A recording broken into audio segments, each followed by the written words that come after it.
زما په خپل شخصي نظر د مولانا ادریس د مرګ نه وروسته چې د نامعلومو افرادو له خوا نه دی په پښتونخوا کې خپل ژوند د لاسه ورکړو، د ده پسې بدې ردې ویل، د ده پسې توهین کول یا په ده باندې خوشحالي کول د مرګ نه وروسته زما په حساب دا ښه کار نه دی. دغه مخالفینو ته وایم چې څوک یې مخالفین هستئ، زه خپله مخالف یم خو په ژوندونو په مرګ باندې نه.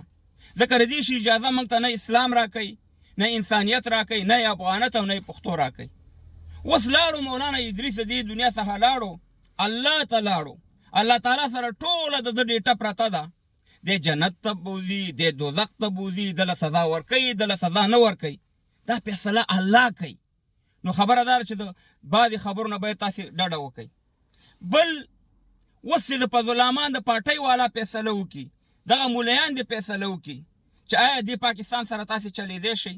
ما اوس یو ویډیو کته، یو د پښتونخوا یو ورور لګی دی، وایي دا ساقي جان چې په سعودي عرب کې دی، وایي د هغه ټیک ټاکر د لاسه مولانا ادریس چې دی وروره په قتل ورسول شو.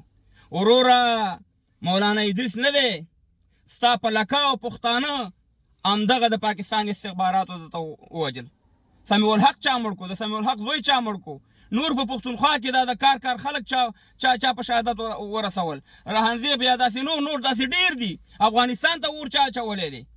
نو اوس یې د فضلامان د پارټۍ 9 لکه دي که 10 لکه دي که هر څومره مولیان دي، یا د جماعت اسلامي والا دې راپاڅېږي یا د حقاني مدرسې والا دې راپاڅېږي چې دې پاکستان سره تاسې چلېدی شئ که نه شئ چلېدی. دا خو 88 کاله کېږي چې دا پاکستان د پښتون افغان په وینو باندې اخته دی. او دا میسنګ پرسن او ټارګټ کیلنګ او کسان ورکېدل دا په کم ملک مملکت کې دي؟ تاسې ما ته په دې دنیا کې یو مملکت وښایئ چې داسې رقم کارونه کېږي لکه دا په پاکستان کې چې کېږي. وروره خبره نشي کولی، وروره سار لدی، وروره سر دې کټ کوي، زه مهربان د دې دنیا نه رخصتئ. نو خبره دا ده چې دا د هغه خلکو کار دی، دا د ساقي جان د ټاکرانو کار نه دی.